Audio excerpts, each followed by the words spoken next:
President Cyril Ramaphosa strode to the lectern in the Union Buildings this week with a fervor South Africans have not heard since that dawn in February 2018 when the nation dared to dream of renewal. He spoke for 23 electrifying minutes, but the tremor of his words is still ricocheting through township barber shops, corporate boardrooms, rural taxi ranks, and group chats from Cape Town to Messina. He called the moment a decisive turn, an economic reform push so aggressive it would rip through red tape like a felt fire and jolt the stalled engines of growth. Before we unpack every new promise and every hidden pitfall, smash that subscribe button right now so you never miss another raw, unfiltered breakdown of the politics that shape your life. Your click powers this truth-telling engine. The dangers of hesitation can no longer be ignored. The economy has limped along at barely 1% a year while our peers sprint ahead. More than 32% of adults are unemployed, and a heartbreaking 60% of young people have never tasted a payday. Eskom blackouts still dominate daily life. Investors whisper that the rainbow miracle has run out of miracles. Ramaphosa knows he has fewer than 18 months before the 2026 election subjects the ANC to its fiercest test since 1994. Paralysis is simply not an option. His war room is Operation Valenlila, a joint strike force between the presidency and National Treasury first launched in 2020 but repeatedly drowned in what insiders call bureaucratic molasses. Ramaphosa has now kicked that door off its hinges, weekly public dashboards, binding performance contracts for every minister, and a presidential delivery unit with the legal authority to yank files from foot-dragging departments and sign the reforms itself.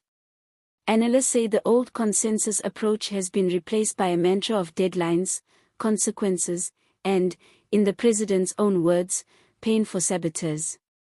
Energy stands at the front of the charge. Eskom's century-old monopoly will be split into generation, transmission, and distribution companies by April 2026, a deadline many once considered fantasy. Private producers may already build plants up to 250 megawatts without a license. The revised rules scrap the limit entirely and throw the grid wide open. 34 renewable projects have reached financial close since January.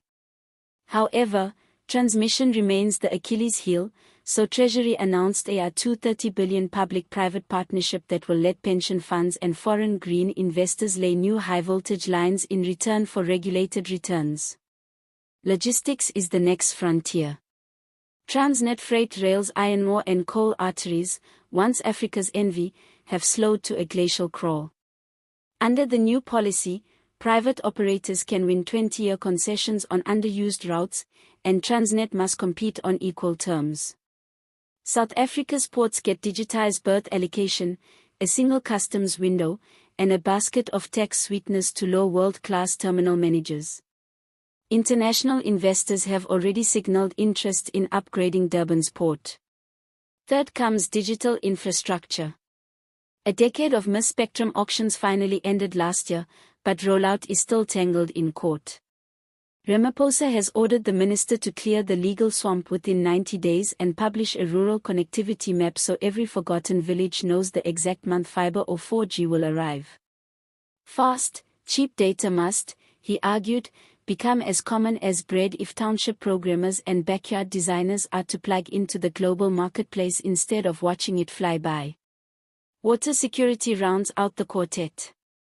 A national command center will use satellites to locate municipal leaks in real time, docking equitable share transfers from councils that ignore repeated warnings. Treasury will let cities tap private off-balance sheet financing for bulk supply schemes, easing pressure on metros drowning in debt. Near Balliol, a $9 billion desalination and pipeline project co-funded by a German development bank broke ground last month. Officials insist it is the template for coastal towns already rationing every drop. Great ambitions, however, crash into South Africa's most corrosive force, corruption. Ramaphosa's address carried an unmistakable threat: if you steal from the people, your next home will be a jail cell. Within 48 hours the Hawks arrested 2 senior officials for pandemic-era PPE fraud. Yet experts still caution that a handful of televised perp walks cannot erase an entire patronage ecosystem, though the spectacle is a message a weary nation has long demanded. Politics runs through every pipeline and cable. The ANC's Radical Economic Transformation bloc warns that allowing private rail access is electoral suicide in the mining belt. The EFF argues Ramaphosa is auctioning the family silver to appease ratings agencies. The DA applauds the blueprint but doubts the deadlines can survive a civil service still lubricated by cadre deployment. Investors hedge, bond yields remain lofty, the JSE jumped 2% on the speech, now its best day in months. On a factory floor in East London, Wandel Mtombeni cares nothing for parliamentary drama, she only wants the assembly line to keep humming when the night shift begins.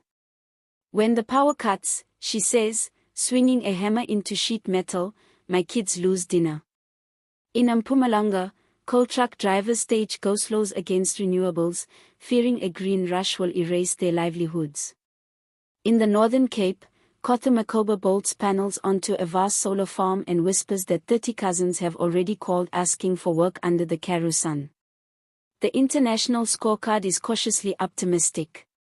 Moody's estimates that execution could add a full percentage point to GDP by 2027. The World Bank has tabled a $1.8 billion programmatic loan tied to hard milestones, 15% faster port clearance, 5 gigawatts of new private generation, spectrum-enabled broadband for 5 million rural users. Miss the targets and the cash dries up, a stick Ramaphosa now welcomes as leverage over laggard departments. But can this furious momentum last? Insiders whisper that ministers have until January 2026 to show undeniable progress or be fired. A deputy minister has already walked after missing 8 consecutive deadlines. Public service unions threaten strikes if performance contracts become a path to dismissal. Ramaphosa retorts that an economy on life support cannot fund premium salaries for idle hands. Success or failure will be judged on one brutal metric: jobs. If graduates in 2026 step into offices lit by steady electricity and wired to world markets, the pivot was real. If township spaza owners still queue for water and diesel, history will rank this reform drive beside the broken promises of the past. Ramaphosa is betting everything on proving the cynics wrong, because anything short of monumental change could doom the ANC and reduce his presidency to a cautionary footnote. So what happens next? Essay Unfiltered will chronicle every kilowatt added, every kilometer of track reopened, every corrupt official cuffed, and every life these policies promise to elevate. If you believe citizens deserve receipts, not rhetoric, now is the moment to join our growing tribe of watchers, whistleblowers, and change makers.